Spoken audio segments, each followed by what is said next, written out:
Welcome back to my channel learning continuous. అన్న ఏమైంది? వారం నుంచి కనబడతలేవు, మాయమైపోయినావు. లాస్ట్ వీక్ వచ్చి ఒక 2 times ఫండ్ కలెక్ట్ చేసినావు కదన్న, మరి ఇప్పుడు ఏమైంది? అసలు ఏం జరుగుతుంది వెనకాల మాకు చెప్పన్నా అని చాలామంది అడుగుతున్నారు నన్ను. నిజమే, లాస్ట్ వీక్ ఒక 2 days ఫండ్ కలెక్ట్ చేసినాం కదా. దేనికోసం అంటే మొన్న మనం టీజీపీఎస్సీ మెయిన్స్ ఎగ్జామ్స్ రాసినాం కదా. రాసిన ఎగ్జామ్స్ అన్యాయంగా రాసినాము అని మనము గట్టిగా నమ్మినాం కాబట్టి, అది ఇంకా మనం ఒప్పుకోవట్లేదు కాబట్టి, దానికోసము ఇంకా కేసులు ఫైల్ చేస్తున్నారు కాబట్టి పిటిషనర్స్ నన్ను కొంచెం ఫండ్ కలెక్ట్ చేయు నీ ద్వారా అని అడిగారు. నేను అదే విషయము లాస్ట్ వీక్ చెప్పాను. ఇట్లా మీకు కేసెస్లో జెన్యూనిటీ ఉంటే మీరు పలానా నెంబర్కి ఫండ్ చేయండి అన్నారు. చేశారు. చాలామంది నేను చెప్పిన మాటలు నమ్మారు. అండ్ వాళ్ళకు కూడా, నేను చెప్పడం అని కాదు, ఎవరికి వాళ్ళకి తెలుసు కదా, వాళ్ళకు కూడా కేసెస్లో జెన్యూనిటీ ఉంది అని చెప్పి వాళ్ళు కూడా ఫండ్ కలెక్ట్ చేశారు, ఫండ్ ఇచ్చారు, నేను కలెక్ట్ చేశాను. సో ఆ ఫండ్ని నేను పిటిషనర్స్కి పంపించేశాను. వాళ్ళు లాయర్కి ఇచ్చేశారంట. సో వెనకాల మాత్రం పని జరుగుతుందండి, పని జరుగుతుంది. ఏం పని జరుగుతుంది అని అంటే సింపుల్. మొన్న జరిగిన ఎగ్జాము అన్యాయంగా రాసాము. దీంట్లో చాలా ఇష్యూస్ ఉన్నాయి. స్టార్టింగ్ ఫ్రమ్ ద GO 29 నుంచి till recently hall tickets, prelims hall tickets, mains hall ticket numbers వేరే వచ్చాయి కదా, అక్కడి వరకు మల్టిపుల్ ఇష్యూస్ ఉన్నాయి. కాబట్టి ఇవి కరెక్ట్ కాదు అని ఇంకా పోరాడుతూనే ఉన్నారు. జ్యుడిషియరీ ఇచ్చిన జడ్జిమెంట్స్ చాలా మందికి నచ్చలేదు, పోరాడుతూనే ఉన్నారు. చాలా మందికి నచ్చలేదు, నచ్చకపోవడమే వాళ్ళనే కదా ఇంతమంది ఫండ్ ఇచ్చారు. లేకపోతే ఎవరు ఇస్తారండి? నన్ను తిట్టేవాళ్ళు కదా యూట్యూబ్లో, అన్న ఏందన్నా నన్ను కానీ ఎవరైతే దీని గురించి మాట్లాడుతున్నారో వాళ్ళందరికీ తిట్లు పడేవి కదా. మరి అంటే ఇంకా దాంట్లో జెన్యూనిటీ ఉందనే కదా. దీని గురించి అందరూ మాట్లాడారు. అందరూ ఇప్పుడు ఫస్ట్లో ఇనిషియల్గా ఇన్స్టిట్యూషన్స్ పెద్దలు రాలేదు, ఇప్పుడు వాళ్ళు కూడా వచ్చి మాట్లాడారు. Including previous TGPSC chairman Ganta Chakrapani గారు కూడా మాట్లాడారు GO 29 తప్పని. ఇక ఆయననైతే మనం ఎవరు ఇన్ఫ్లుయెన్స్ చేయలేం కదా. అంత పెద్ద వాళ్ళే మాట్లాడినప్పుడు దాంట్లో ఎంతో కొంత నిజం ఉంటుంది కదండి. సో అది మ్యాటర్. అందుకోసమే అందరూ అంతమంది చెప్తున్నారు కదా. నేను ఒక్కడిని చెప్పడం కాదు, నేను ఎప్పటి నుంచో 2 months నుంచి చెప్తున్నా. కానీ ఇంతమంది చెప్తున్నారంటే అందరినీ నేను ఇన్ఫ్లుయెన్స్ చేయలేను కదా. So it has some worth. అంటే దాంట్లో అన్యాయం జరిగింది అని గట్టిగా నమ్మారు కాబట్టి మాట్లాడుతున్నారు. సో దీని వెనకాల మరి ఎందుకు ఇంత సైలెన్స్ అన్న, ఇంత మౌనం ఎందుకు? అసలు ఏం జరుగుతుంది? డబ్బులు అయితే కలెక్ట్ చేస్తున్నారు, డిఫరెంట్ గ్రూప్స్లో డబ్బులు కలెక్ట్ చేస్తున్నారు. అసలు ఏం జరుగుతుంది అని అంటే, so the lawyers are clearly stating that పిటిషనర్స్కి చెప్పారంట, అరే అబ్బాయిలు మీరు కామ్గా ఉండండి, బయట మీరు ఒకటి చెప్తే ఒకటి అల్లితే వాళ్ళు అల్లుకొని పెద్ద స్టోరీ అల్లుకుంటున్నారు, చెప్పకండి. దానివల్ల ఏమవుతుందంటే టీజీపీఎస్సీకి మన ప్లాన్స్ ముందే తెలిసిపోతున్నాయి. మనం ఏదైతే చేద్దాం అనుకుంటున్నామో వాళ్ళు రెండు అడుగులు ముందే ఉండి అక్కడ మన కౌంటర్ ఫైల్ చేస్తున్నారు అని వీళ్ళు చెప్తున్నారంట. సో అదే మ్యాటర్ నాకు కూడా వచ్చింది. అందుకోసము ఈ పర్పస్ఫుల్ ఇంటెండెడ్ సైలెన్స్ అన్నమాట. భయంకరమైన సైలెన్స్ ఉంది. ఎవడు మాట్లాడలేదు, ఎవరికి ఏం తెలియట్లేదు బయట. అంటే దాని మీనింగ్ అంతేనా? నిజంగానే ఏం జరగట్లేదా? జరుగుతుంది. వెనకాల ఎంత జరగాలో అంత జరుగుతుంది. ఎందుకు? నేనే ఎగ్జాంపుల్ అండి. నేను వారం రోజుల క్రితం నేను డబ్బులు కలెక్ట్ చేశాను. వారం నుంచి ఇప్పటి వరకు నాకు అసలు టైం లేదు. ఈ రోజు దొరికిందండి టైం, ఈ రోజు దొరికింది, ఇప్పుడు చేస్తున్నా వీడియో. దీని వెనకాల తిరగడం అండి, అంత ఈజీ కాదు. అంటే ఇట్లాంటి ఇష్యూస్ ఫస్ట్ ఆఫ్ ఆల్ ఎత్తుకోవద్దు. ఎత్తుకుంటే మాత్రము దాని డెప్త్ వరకు వెళ్ళాలి. వెళ్ళకపోతే ఏమవుద్దంటే మనం తీసుకున్న ఇష్యూలో మనకే ఇంటిగ్రిటీ లేదన్నట్టు. when I have said it is wrong, I have to fight till its end కదా. ఇప్పుడు నేను I have to go till ఏ పని చెప్పినా చేయగలగాలి. ఎందుకంటే నా మోహన్ చూసి మీరు డబ్బులు ఇచ్చారండి. 136,270 రూపాయలు కలెక్ట్ అయినాయి. నేను జస్ట్ 1 to 2 daysలో 1,36,270 కలెక్ట్ అయినాయి. నేను 135,000 పిటిషనర్స్కి ఇచ్చేసా. వాళ్ళు దాన్ని లాయర్కి ఇచ్చేశారు. ఇంకా 1,270 రూపీస్ నా దగ్గరనే ఉన్నాయి.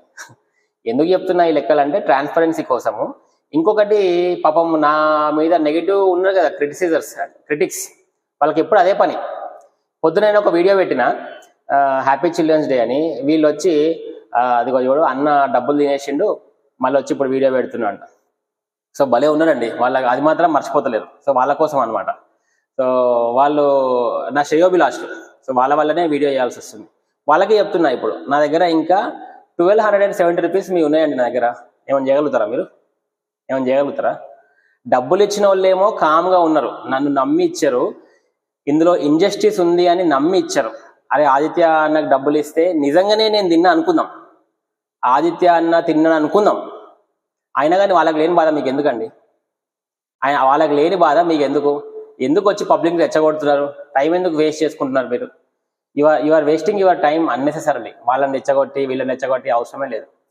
మీకు ఎవరికైనా మొన్న జరిగింది అన్యాయం కాదు, టీజీపీఎస్సీ వాళ్ళు కరెక్ట్గానే చేశారు, గవర్నమెంట్ కరెక్ట్గానే చేశారు అనుకుంటే మీరు కూడా వచ్చి ఒక వీడియో చేయండి. మీకు కూడా సోషల్ మీడియా ఫ్రీ, మీకు కూడా లాయర్స్ ఉన్నారు, మీరు కూడా డబ్బులు కలెక్ట్ చేయండి, మీరు కూడా చేయండి. కానీ పోనీ మీరైనా చెప్పండి. ఇప్పటి వరకు ఒక్క యూట్యూబ్లో ఒక్క వీడియో లేదండి.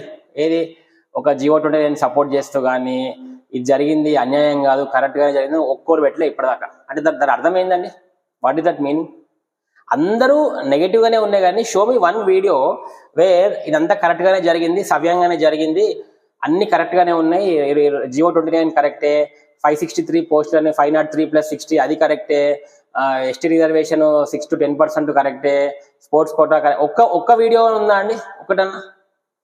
మరి గంట చక్రపాణి గారే చెప్పినప్పుడు మంచి వాళ్ళే మాట్లాడారండి, మాట్లాడలేదా? బాలలత మేడం గారు మాట్లాడారు, కేపీ గారు మాట్లాడారు. మరి వీళ్ళంతా మేధావులని నాలంటోడు ఇన్ఫ్లుయెన్స్ చేయగలుగుతారా?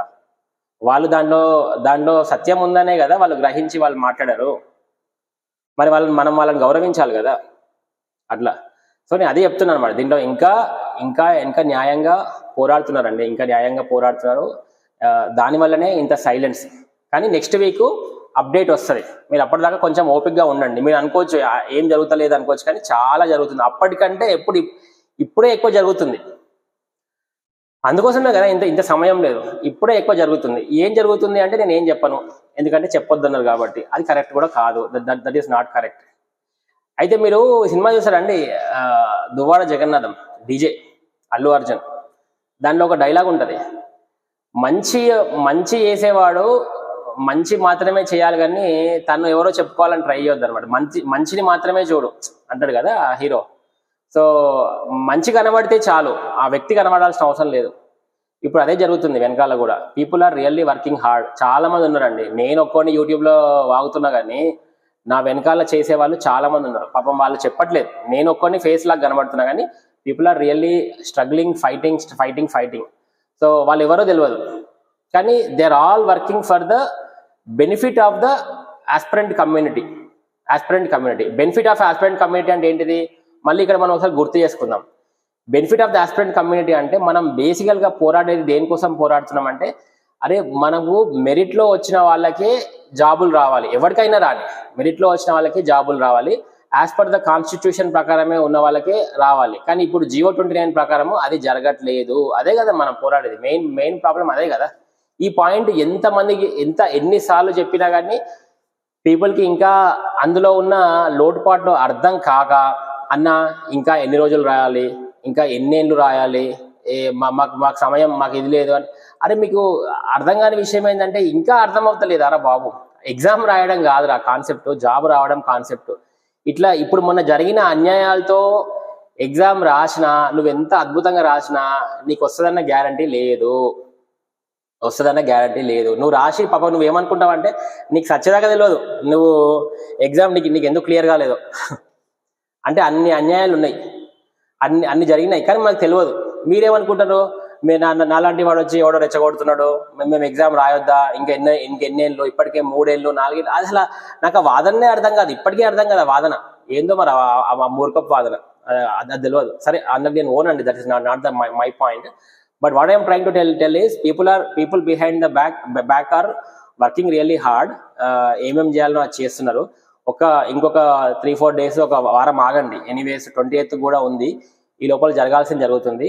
నేను చెప్పదలుచుకుంది ఏంటంటే ఎవరు కామ్గా కూర్చోలేదు, బ్యాక్ అండ్ చాలా వర్క్ నడుస్తుంది. ఓకే, ఫర్ దిస్ పర్టికులర్ మన జరిగిన ఇంజస్టిస్. మనని ఒక్కరోజు ముందు కూడా మనం పోరాడినాం, గుర్తుందా? మండే ఎగ్జామ్ ఉందంటే సాటర్డే కూడా మనం పోరాడినాం. ఎందుకు పోరాడినాం అండి? 5,000 మంది వచ్చారు అశోక్ నగర్కి. బండి సంజయ్ గారు వచ్చారు, ఆర్ఎస్పీ గారు వచ్చారు, ఉత్తగానే వచ్చారు వాళ్ళేమన్నా. అంటే ఆ ముందు రోజు వరకు కూడా ఎగ్జామ్లు బుక్కులు పక్కన పెట్టి పోరాడినంటే చిన్న విషయం కాదు. అంతమందిని ఎవరు వచ్చారు, అంతమందిని ఎవరు పిలవాల్సిన మనం ఏమి డబ్బులు వేసే కూడా రారు ఇవాళ రేపు. అట్లాంటిది వచ్చి పోరాడినంటే ఇంజస్టిస్ ఉన్నట్టే కదా. అట్లా ఇంకొక పాయింట్, ఈ మధ్య రీసెంట్ గా మనకి సుప్రీంకోర్టు ఇంకొక ఇది ఇచ్చింది, ఏది మన రిక్రూట్మెంట్ జరుగుతున్నప్పుడు నోటిఫికేషన్ మధ్యలో మార్చొద్దు అని. అది కూడా హెల్ప్ అవుతుందండి. ఇప్పుడు పీపుల్ దానికి లాయర్స్ కానీ పిటిషన్స్ కానీ అది కూడా హెల్ప్ అవుతుంది డెఫినెట్ గా కదా. నువ్వు మధ్యలో ఒక రిక్రూట్మెంట్ జరుగుతున్నప్పుడు నీ ఇష్టం వచ్చినట్టు మారిస్తే కుదరదు కదా. ఇప్పుడు జియో 55 ఉంది, జియో 55 నుంచి జియో 29 తేవాల్సిన అవసరమే లేదు. మరి తెచ్చిరు వీళ్ళు. మరి అది ఎంతవరకు న్యాయమో గవర్నమెంట్కే తెలుసు, టీజీపీఎస్సీకే తెలుసు. అట్లా చేయొద్దనే కదా గవర్నమెంట్ చెప్పింది. అదొక పాయింట్. ఇంకోటి ఊంట అంటే అదేదో చెప్తారు, అదే దీపేందర్ యాదవ్ కేసులో నార్మలైజేషన్ పెట్టిర్రు, ఈడ కూడా పెడతారట. అంటే మా నోటిఫికేషన్ లో ఓన్లీ సిబిటి గానే ఉంది, ఆన్లైన్ టెస్ట్కే ఉంది నార్మలైజేషన్, ఆఫ్లైన్ టెస్ట్కి లేదు. సో ఆఫ్లైన్ టెస్ట్కి వర్తించదు. మరి అన్న మధ్యప్రదేశ్లో కూడా అది లేదన్నా, అయినా కానీ పెట్టిరు కదా అంటే, మధ్యప్రదేశ్లో 3 టైర్ ఎగ్జాము, ఇక్కడ 2 టైర్ ఎగ్జాము. అక్కడ ఇక్కడ కండిషన్స్ మ్యాచ్ అవుతలేవండి, అక్కడ ఇక్కడ కండిషన్స్ మ్యాచ్ అవుతలేవు. అవ్వనప్పుడు మీరు దాన్ని తీసుకొని, అదే కేసుని తీసుకొని ఇక్కడ నార్మలైజేషన్ ప్రక్రియ చేస్తాము అంటే అది కరెక్ట్ కాదు. మొన్న కొంతమంది వెళ్ళి రిప్రజెంటేషన్ ఇచ్చారంట, ఏది నార్మలైజేషన్ పెట్టండి అని మొన్న రిప్రజెంటేషన్ ఇచ్చారు. అది సర్క్యులేట్ అయింది కదా లాస్ట్ వీక్. అయితే కొంతమంది అంటారు, అన్న ఇప్పుడు నా టీజీపీఎస్సీ మొన్న ఇచ్చిన రిప్రజెంటేషన్ తీసుకొని నార్మలైజేషన్ పెడతారేమో, మరి ఎట్లా అన్నా అని అంటే, వాళ్ళకి ఒకటే ఆన్సర్ అండి.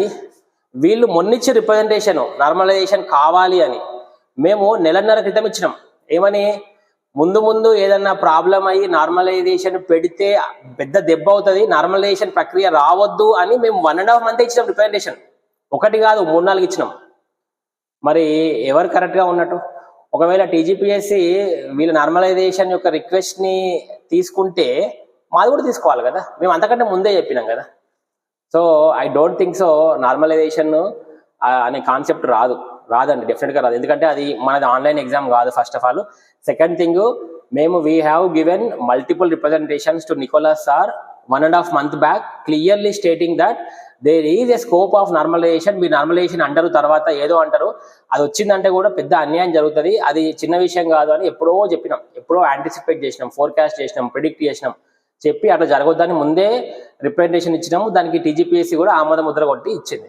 ఇక మరి ఇప్పుడు దీని ఏమన్నా చెప్పండి, మేము ముందే ఆలోచించి పెట్టినాం కదా. So I don't think normalisation is the right thing. ఒకటి చెప్తా అండి, నార్మలైజేషన్ ఎందుకు కరెక్ట్ కాదు అంటే ఇప్పుడు నేను కాలేజీలో ఉన్నప్పుడు నా రోల్ నెంబర్ 1, మా అంటే 60 మంది ఉండేవాళ్ళు. ఫస్ట్ వైవాస్ ఉండే కదా, 8 సెమిస్టర్లకి ప్రతి సెమిస్టర్ 2-3 ప్రాక్టికల్స్ ఉంటాయి, వైవా ఉంటుంది. మార్నింగ్ ఫస్ట్ 30 మెంబర్స్కి, సెకండ్ 30 మెంబర్స్కి ఉంటుంది. ఈ 8 సెమిస్టర్లలో ఒక ప్యాటర్న్ చూస్తే ఫస్ట్ 30 మెంబర్స్కి ఎప్పుడు తక్కువ వస్తాయి వైవాలో, ప్రాక్టికల్స్లో. సెకండ్ 30 మెంబర్స్కి ఎప్పుడు ఎక్కువ వస్తాయి. అంటే దాని అర్థము సెకండ్ 30 మెంబర్స్లో టాలెంటెడ్ ఉన్నారు, ఫస్ట్ 30లో లేరన్నా. మీరే చెప్పొచ్చు. ఇప్పుడు ఏమయ్యేదంటే ఈ ఫస్ట్ 30 మెంబర్స్కి వీళ్ళు ఫ్రెష్గా వస్తారండి. నాది ఉస్మానియా క్యాంపస్ ఇంజనీరింగ్. వీళ్ళు ఎవరైతే మా క్యాంపస్ మా అఫిలియేటెడ్ కాలేజ్ నుంచి వస్తారు, సిబిఐటి, వాసవి వాళ్ళకి ఏంటంటే, అమ్మాయి ఉస్మానియా పోరగాళ్ళ వీళ్ళు మేము ఒక ఆట ఆడుకుంటామని చెప్పి వాళ్ళ విజ్ఞాన ప్రదర్శన మొత్తం మా మీద చేసిపోతారు. 1 నుంచి 30 వాళ్ళకి మొత్తము టఫ్ క్వశ్చన్లు అడిగి ఎక్కడ లేని క్వశ్చన్లు అడుగుతారు. మాకు వైవాలో 30కి 15, 12 చేస్తారు. మాది అయిపోతుంది, మధ్యాహ్నం అవుతుంది. మంచిగా మా వాళ్ళు మంచి భోజనం పెడతారు, తింటారు. తిన్న తర్వాత ఇక టఫ్ క్వశ్చన్లు అడగడం బంద్ చేస్తారు. సెకండ్ ఒకవేళ అడిగినా మేము ఏం చేస్తాం, మధ్యాహ్నం మా సెకండ్ బ్యాచ్ వాళ్ళు ఉంటారు కదా, వాళ్ళు వచ్చి అరే ఏమడిగిరా అంటే మేము అన్ని లీక్ చేస్తాం పేపర్స్. సెకండ్ బ్యాచ్ వాళ్ళు తెలుసుకుంటారు, మంచిగా అవే ఆన్సర్లు చెప్తారు, వాళ్ళకి మంచి మార్కులు వస్తాయి. ఇది జరుగుతుంది. సో ఇట్లా జరిగిందండి, ఇట్లా జరుగుతుంది అన్నిటికీ. మరి ఇప్పుడు దీన్ని తీసుకుపోయి అన్వయించుకోండి. ఇప్పుడు మన దానికి ఇప్పుడు మళ్ళా నార్మలైజేషన్ పెడితే లెట్స్ సే రీలిస్టింగ్ అనుకుందాం, అది అవ్వదు. అయితే రీలిస్టింగ్ అయితే సెకండ్ బ్యాచ్ వాళ్ళకి ఏదైతే కొత్త నెంబర్స్ వస్తారో వాళ్ళకి ఎక్కువ మార్కులు వస్తాయా, మొన్న ఫస్ట్ రాష్ట్ర వాళ్ళకి మార్కులు ఎక్కువ వస్తాయా? మీకే తెలుసు కదా, సెకండ్ వాళ్ళకే ఎక్కువ వస్తాయి. ఎందుకంటే సెకండ్ టైం రాసిన వాళ్ళకి ప్రెషర్ లేదు, వాళ్ళకి ఎగ్జామ్ ప్యాటర్న్ అర్థమైంది. TGPSC first time group 1 conduct చేసినప్పుడు ఎలాంటి క్వశ్చన్స్ అడిగిందో వాళ్ళకి ఒక ఐడియా వచ్చేసింది. వాళ్ళకి they came to know everything. డెఫినెట్గా వాళ్ళకి ఎక్కువ మార్కులు వస్తాయి, ఆబ్వియస్గా ఎక్కువ మార్కులు వస్తాయి. రెండో పాయింట్ ఏంటిదంటే, ఇప్పుడు ప్రిలిమ్స్ అయితే అందరం కలిసే రాసినాం కదా. ఇప్పుడు సెకండ్ టైం రీమెయిన్స్ సెకండ్ టైం ఏదో రీలిస్ట్ లో ఉన్న వాళ్ళు మెయిన్స్ రాసే వాళ్ళకి అనుకుందాం, వాళ్ళైనా మొన్న మనం రాసిన వాళ్ళైనా అందరం ఒకటేసారి ప్రిలిమ్స్ రాసినాం కదా, ఒకటేసారి రాసినాం. మరి దీన్ని ఎందుకు చెప్తున్నా అంటే, దీన్ని తీసుకుపోయి మనం దీంతో కంపేర్ చేసుకోవాలా. నార్మలైజేషన్ కూడా అప్లై చేయొచ్చు. ఎప్పుడంటే there are certain situations, SSC CGL లాంటి ఎగ్జామ్స్, కొన్ని ఐబిపిఎస్ ఎగ్జామ్స్ ఉంటాయండి. అందులో పొద్దున ఒక స్లాట్ ఆఫ్ పీపుల్, మధ్యాహ్నం ఒక slot of people, next day ఒక స్లాట్ ఆఫ్ పీపుల్, ఆ తర్వాత ఒక స్లాట్ ఆఫ్ పీపుల్, ఎవరికి సంబంధం ఉండదు. కానీ మన విషయంలో మనకు సంబంధం ఉంది. ఏం సంబంధం ఉంది? ఈ కొత్తగా వచ్చే రియలిస్ట్ మెయిన్స్ వాళ్ళకి మనం ఫస్ట్ రాసిన వాళ్ళు అందరికి ఒకటే కల్చర్ ప్రిలిమ్స్ రాసినాం. మరి ఈ సంబంధం లేదా? ఇది ఇంత క్లియర్గా సంబంధం కనబడుతుంది కదా. మరి దీన్ని హౌ కెన్ యూ సే అంటే, నేను నార్మలైజేషన్ ప్రక్రియను తప్పనట్లేదు. Normalization is a good concept, that is good. కానీ ఇక్కడ అప్లికేబుల్ కాదు, ఈ కేసులో అప్లికేబుల్ కాదు. నువ్వు అదే మెయిన్స్ని పెట్టు. మనం మెయిన్స్ 30,000 రాసినాం కదా, 15,000 ఒక స్లాట్ దియ్యు, 15,000 ఇంకొక స్లాట్ దియ్యు, వాళ్ళకు ఒక టైంలో పెట్టు, వీళ్ళకి ఒక టైంలో పెట్టు, నార్మలైజ్ చేయి, దట్ ఈస్ గుడ్. నువ్వు ఆ విధంగా నార్మలైజ్ చేయాలంటే ఆ విధంగా చేయి, దట్ ఈస్ ఫైన్. వాళ్ళకు ఒక క్వశ్చన్ పేపర్ ఇయ్యు, వీళ్ళకి ఒక క్వశ్చన్ పేపర్ ఇయ్యు, నార్మలైజ్ చేయి, నో ప్రాబ్లం. కానీ ఈ ప్రక్రియ కరెక్ట్ కాదు. ఎందుకు అంటే, ఇప్పుడు సెకండ్ టైంలో వచ్చే వాళ్ళని నేను వాళ్ళని అఫెండ్ చేయట్లేదు. కానీ సెకండ్ టైంలో వచ్చే వాళ్ళు డెఫినెట్గా వాళ్ళు కట్ ఆఫ్ దగ్గరగా ఉండి కోల్పోయిన వాళ్ళే కదా, అవునా కాదా? For what ever reason. ఇప్పుడు నేనే ఉన్నా అండి, నేను కట్ ఆఫ్కి దగ్గరగా ఉన్నా. ఇప్పుడు నన్ను మా ఫ్రెండ్స్ అడుగుతారు, ఇప్పుడు నాతో పాటు ఎవరైతే ఉన్నారో, భయ్యా నువ్వు జియో 29 మీద ఎంత కొట్లాడుతున్నావు కదా, నీకు సంగతి తెలుసా, నార్మలైజేషన్ కాన్సెప్ట్ వస్తే నువ్వు ఎగిరిపోతావు. నాకు తెలుసు, నేను పోతా. నార్మలైజేషన్ కాన్సెప్ట్ వస్తే ఫస్ట్ పోయేదంటే నేనే. ఎందుకంటే నాకు కట్ ఆఫ్ మార్కులే వచ్చినాయి. ఫస్ట్ నేను బయటికి పోతా, వేరే వాళ్ళు వస్తారు. కానీ నేను చెప్పిన, అరే నేను బయటికి పోయినా పర్వాలేదు, కానీ అది తప్పు. రూల్ ఆఫ్ రిజర్వేషన్ తప్పు, ఆ ప్రక్రియనే తప్పు. నేను బయటకు పోయినా పర్వాలేదు, గ్రూప్ 1 ఆఫీసర్ కాకపోయినా కొంపలే మునిపోవు, కానీ దట్ ఈస్ రాంగ్. ఫస్ట్ పోయేది నేనే. కానీ నేను ఎందుకు చెప్తున్నా అంటే, దట్ ఈస్ రాంగ్ కదండి. Wrong is wrong. నువ్వు అందులో విక్టిమ్ అవుతావు అంటే అది కరెక్ట్ అయిపోతుందా? కరెక్ట్ కాదు, డెఫినెట్గా కరెక్ట్ కాదు. సో నేను చెప్పదలుచుకుంది ఏంటంటే, నార్మలైజేషన్ అనే కాన్సెప్ట్ కరెక్ట్ అయినప్పటికీ మన ఈ పర్టికులర్ సిచ్యువేషన్లో అది అప్లికేబుల్ కాదు. Multiple reasons. అదొకటి, ఆన్లైన్ ఎగ్జామ్ కానీ వాళ్ళు నోటిఫికేషన్లో చెప్పారు. సెకండ్ థింగ్, ఇప్పుడు మనం అందరం కలిసి ప్రిలిమ్స్ రాసినాము, అదొకటి ఉంది. అండ్ ఇప్పుడు నేను అదే అంటున్నా, ఇప్పుడు కట్ ఆఫ్కి దగ్గరగా ఉన్న వాళ్ళు అంటే ఇప్పుడు సెకండ్ టైం మళ్ళీ అదే అనుకుందాం, సెకండ్ టైం ఎవరైతే తీస్తారో అనుకుందాము, వాళ్ళు ఎక్కడ ఉంటారు? 65-70లో ఉంటారు. ఇప్పుడు వీళ్ళందరికీ ఒక ఎగ్జామ్ పెట్టి ఆల్రెడీ ముందు మంచిగా రాసిన 105 వచ్చిన వాళ్ళకి తీసి, దీంట్లో వచ్చిన టాపర్లని ఈ కింద వచ్చిన 65-70లో ఉన్న టాపర్లని కంపేర్ చేయడము ఎంతవరకు కరెక్టేనా? అది ఇప్పుడు మీకు అర్థమవుతుందా? కింద వచ్చిన టాపర్ల లిస్టులో 65-70లో ఉన్న టాపర్ల లిస్టుని తీసుకుపోయి నువ్వు టాప్గా చదివిన వాళ్ళ టాపర్ల లిస్టుని కంపేర్ చేసి నువ్వు నార్మలైజ్ చేసి, మేబీ వాళ్ళకి నార్మలైజేషన్ ఫ్యాక్టర్స్ ఏవో ఉంటాయేమో, దట్స్ కరెక్టే. కానీ అది ఎంతవరకు కరెక్ట్ అంటే, దేని మీద నువ్వు ఆన్ వాట్ మెట్రిక్స్, నీకు ఏం మెట్రిక్స్తోని నువ్వు ఇద్దరిని కంపేర్ చేస్తావు చెప్పు? ఆన్ వాట్ బేసిస్, ఏం ఫ్యాక్టర్ పెడతావు చెప్పు? సో అది కరెక్టే కాదు. దట్ ఈస్ అంటే ఈ ప్రక్రియలో అది అప్లికేబుల్ కాదు. నేను అన్నట్టు నీకు నార్మలైజేషన్ చేయాలంటే 31,000 మందిని 3 స్లాట్లు చేయు, 10,000 చేసి ముగ్గురికి విడివిడిగా పెట్టు, అందులో టాపర్లను తీయు, అట్లా చేయు, అది నార్మలైజేషన్ కరెక్ట్ అవుతుంది. కానీ ఇది కరెక్ట్ కాదు. సో నార్మలైజేషన్ కోసం చాలా మంది అడుగుతున్నారు కాబట్టి నేను వాళ్ళ కోసం ఎక్స్ప్లెనేషన్ కోసం ఇదంతా చెప్పిన. సో నార్మలైజేషన్ అయితే అవ్వదండి, నా ఉద్దేశంలో అవ్వదు. అయినా కానీ అది మీనింగ్ఫుల్ కాదు. ఎందుకు అయినా కానీ అంటున్నా అంటే, మనం అవ్వదని చెప్తున్నాము కానీ ఆడ టీజీపీఎస్సీ ఏదో ఒక మ్యాజిక్ చేసి దాన్ని ఇది చేస్తుంది. సో వాళ్ళు ఎంత మనం ఒకటి అనుకుంటున్నామో వాళ్ళు ఒకటి చేస్తున్నారు. వాళ్ళు మళ్ళీ ఏం చేస్తున్నారో, వాళ్ళ పవర్ ఏందో, ఎంత పవర్ ఇన్ఫ్లుయెన్స్ చేస్తున్నారో మనకు తెలియదు. కానీ మన సైడ్ అనుకుంటున్నాం కానీ అది కంప్లీట్ డిఫరెంట్ జరుగుతుంది సిచ్యువేషన్. ఇది ఒక పాయింట్. నార్మలైజేషన్ అనేది ఒక పాయింట్. ఇందాక చెప్పినట్టు సుప్రీంకోర్టు జడ్జిమెంట్ కూడా మనకి చాలా హెల్ప్ అవుతుంది నోటిఫికేషన్లో ఇది జరిగిందని. ఇంకొకటి 563 పోస్టులు అయితే చాలా క్లియర్గా తెలుసు. మన సుధీర్ సార్ కూడా కొట్లాడారు. 503 పోస్టులకి 2022 వాళ్ళు మాత్రమే ఎలిజిబిలిటీ. ఆ తర్వాత ఈ 60 మందికి ఈ 60 మందికి ఆ 2022 వాళ్ళు ఎలిజిబులే, ప్లస్ ఈ 2 years లో వచ్చిన కొత్త వాళ్ళు కూడా ఎలిజిబులే, అవునా కాదా? ఇప్పుడు దీన్ని తీసుకుపోయి ఈ 503 పోస్టులను కూడా వీళ్ళకి ఎలిజిబుల్ చేస్తే ఇది ఎట్లుంటుందండి? అంటే ఇప్పుడు మనకు సింపుల్ అండి, మన ఇంట్లో మన ఆస్తులు పంచుకునేటప్పుడు నువ్వు ఏదో ఎక్స్పెక్ట్ చేస్తావు, నీకు ఏదో వస్తుంది, భూమి జాగా వస్తుంది అని. సడన్గా మీ తాత ఎవరు చెప్పారు, అరే నాకు ఇంకొక మన్మడు కూడా ఉన్నాడు, వాడికి కూడా కొంచెం ఇవ్వాలా, సడన్గా ఇంకొక నెంబర్ని యాడ్ చేసినాం అనుకో, మరి మీరు ఒప్పుకుంటారా? ఇది అదే జరుగుతుంది. సో 503 పోస్టులు అనేవి కొంతమందికి ఎలిజిబుల్ ఉండాలి, కానీ నువ్వు కొత్తగా యాడ్ చేసి వీళ్ళని కూడా దీనికి యాడ్ చేస్తే అది how relevant, how correct it is, అట్లా అండి. సో ఇట్లా మల్టిపుల్ ఉన్నాయి. ఇంకా నేను ఎక్కువ వద్దులేండి, నాకు 20 నిమిషాలు అయిపోయింది. Will talk in the one more video. This is అయితే బొమ్మ సైనింగ్ ఆఫ్.